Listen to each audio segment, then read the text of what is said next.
you know there's something you miss, because I know there's some things I actually miss about being a Jehovah's Witness. So this video is for all my PMO people, physically in but mentally out. Enjoy all of these things because we actually do miss them. So top of my list was definitely being in community. Being in community is something I definitely miss about being a Jehovah's Witness. You didn't have to go out of your way to meet these people. You just met them at your place of worship. And as an extrovert, this was just so nice for me. I loved talking to people. I didn't like field service at all. Don't get that mistaken, please. I did not like field service. It was just so nice, to always have people to chat with and spend time with and talk to people who were like-minded, who shared your beliefs. Because one thing a cult is gonna get right is people.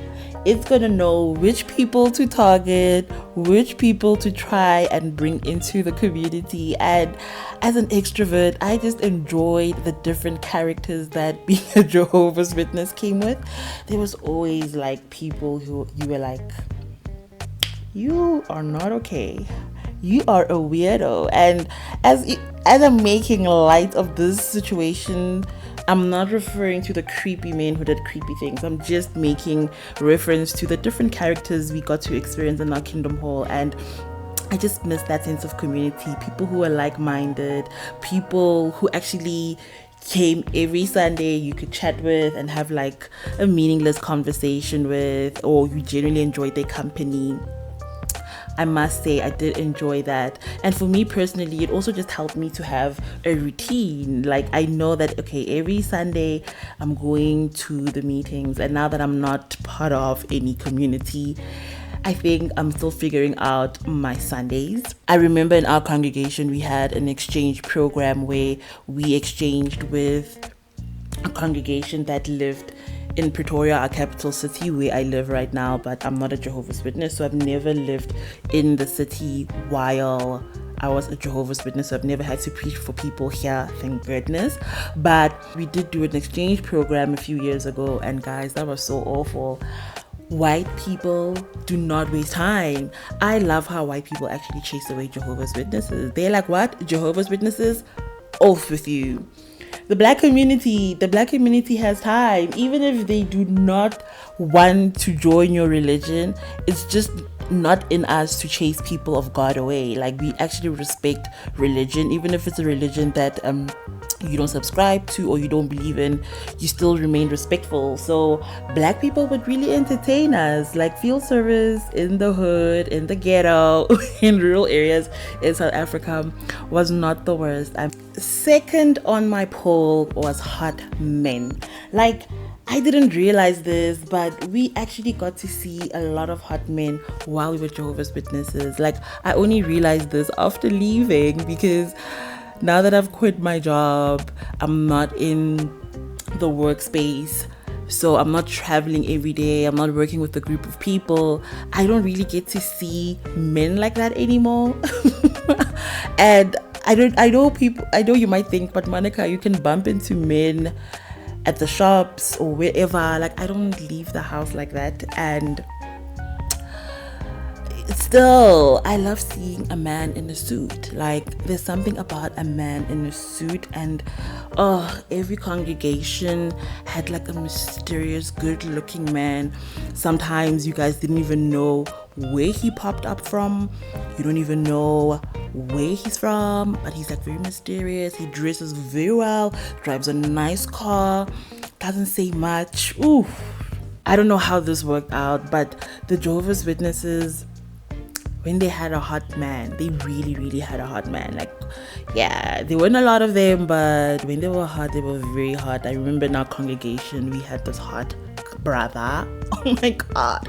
That man was so hot and eligible. Like, every girl wanted him. And I actually knew his girlfriend, and she was just like, oh my gosh, my man. And I was like, girl, I understand. You were like, we get it. So he was so hot. He was driving a VW, and he's a man of God, and he dressed well. He was an accountant.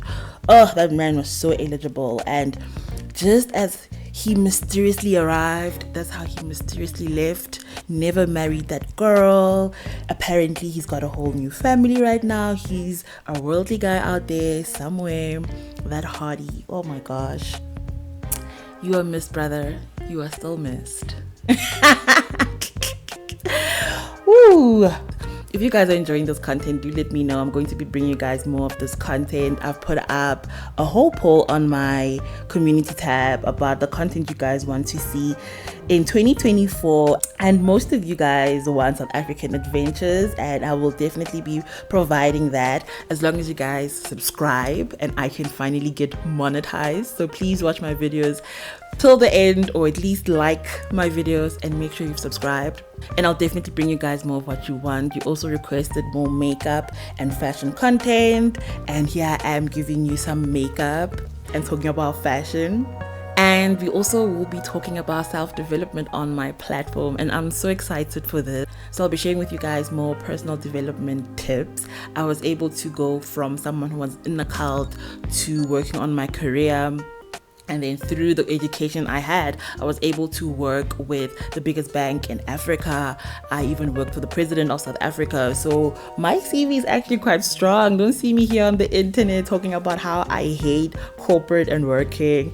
And it might have you thinking like, oh, her career probably... No, girl, I had a thriving career. And I was like, if this all, I'm not going to sell my soul to just have a strong CV or a strong resume. If there's one thing the JW community told me, or being a Jehovah's Witness, is that a job is not everything. It's not everything. And that's something I really, really held on to, because if you don't, you will lose yourself trying to fit in this world, basically. And I don't want to lose myself, so I decided to leave corporate and just do my own thing. And here I am, a content creator on the internet, and I'm actually enjoying it. I'm working with YouTube. Like, who would have thought I would get this amazing opportunity to work with YouTube so early on in my career? So I'm very grateful, and I definitely believe that I have a calling for this. Let's talk about that fake love. Those people who'd be feeding each other sweets at conventions, and you know at home they're not happy. Like, y'all are just here pretending for us like you're a happy couple. Oh my gosh, I miss that mess as well. Like, that drama of like, oh my gosh, look at these people pretending. Oh, JW, you had some fun times. Speaking of hot men, looking hot and dressing up was also my favorite thing. I love dressing up to go to meetings. I think for me that was a form of rebellion, to just dress up and put an effort into my looks, because I always had elders or women coming up to me saying, oh my gosh, you are dressed inappropriately, you need to dress more modestly. I remember, like, I had a lot of people complain, not a lot, but like, you know, the jealous ones who were complaining that whatever I'm wearing was a bit short, or whatever the case was. I had a friend in our congregation who wasn't baptized, and you know what, I was acting a lot like her. I can't lie, because it was just fun. It was honestly fun to just not take ourselves that seriously and just be girls and be cute. So I would do that. Now, the other thing is that we were both very curvy as well. She had a big bum. I'm very busty. For reference, I'm a size 36F, and I am telling you guys, I could literally wear a turtleneck top and there would still be cleavage. I would still look sexy. It's not me trying to be sexy. I just have a large bust. So even when I dressed modestly, I just looked very sexy, and people didn't like it. And for me, that was a form of rebellion. Like, I would just look cute going to the meetings, and I just miss it so much right now, especially now that I'm not going into an office. I miss just dressing up and slaying and looking better than those bitches, because they could never. There's always a person who can't dress who's gonna hate on you. Always. If you're a woman who puts effort into her looks, into looking better, firstly, they're going to accuse you of doing that for male attention, because they can't replicate what you're doing. And then when they see you not flinching or caring, they're going to try emulating you. And of course, you're an original. No one can be you. No one can imitate you. So they're going to look funny. And yeah, I just miss that. I also miss that in the congregation. Like, there were people who used to complain about how I dressed, only for them to try and emulate how I dressed. Lastly, one thing I miss about being a JW, oh my goodness, it's the gossip. It's the gossip. The tea was always hot. It was always piping. Like, I'm seeing how people right now are like just losing their minds about the gossip around Diddy. If you know, you know. Around TD Jakes, Pastor TD Jakes, you know, all those rumors, allegedly, all the words for me to not get into trouble. But yes, all those people, like, the way the world is so shook at this gossip, like, oh my goodness, this was like transformative in the sense that this is going to shape the music industry, and it's just so shocking. Like, there's people who knew possibly what was going on behind the scenes, but there's also a lot of people like us who were just blindly thinking that, oh wow, these people are just rich because, hey, they were able to hack the system. But it turns out they were doing fishy things. I say this to say that in the Jehovah's Witness community, this is nothing shocking, because every few years something shocking happens in your congregation. Like, someone who you thought would never get this fellowship actually gets this fellowship. Someone you thought would never get into trouble gets into trouble. And like, that's how we learned just world shocking information. Like, I think that's where we got our training to just be able to process shocking news. Because in the Jehovah's Witness world, you will get shocking news. I remember there was a girl in our congregation who got disfellowshipped for being pregnant, and because of field service, we knew beforehand that she was going to get disfellowed. I keep saying disfellowshipped, and it's not actually a word, but I'm going to make it a word. Basically, we knew she was going to get disfellowed. Wow, I can't even say it. Basically, we knew she was going to get disfellowed, and how we knew this is that this girl, oh my gosh, I don't want to say this because I don't want to air people's business out like this if she ever watches my videos. But her mom made the mistake of telling like the loudmouth in our congregation that her daughter is pregnant, because that same lady, her daughter also got pregnant. So I think she just went to her for advice. As soon as that lady left that house after telling the woman that, hey, my daughter is pregnant, like, what must I do? She called everyone. Like, I remember finding out that news, I was so shocked. She literally had the girl who got disfellowshipped had a presentation at a convention, I think just a few months before, where she was talking about how she was a few years, maybe just a year or two, where she was talking about how she's avoiding marriage and saving herself for a decent man. In the meantime, she's going to focus all of her energy on God and working for his kingdom. Turns out she was getting the D on the down low. And you see, when I tell you guys looking hot is a form of rebellion, her mom told her to stop befriending me because we were best friends growing up. She was told to not be friends with me because I dressed worldly. Again, I was just getting shade for my body, but her mom told her, you can't befriend this girl. She's too worldly. Only for her child to get pregnant. Come on. So when I say the gossip in the JW world is piping hot, I really mean it. It's piping hot. Like, JW people be doing the most. They actually be doing the most.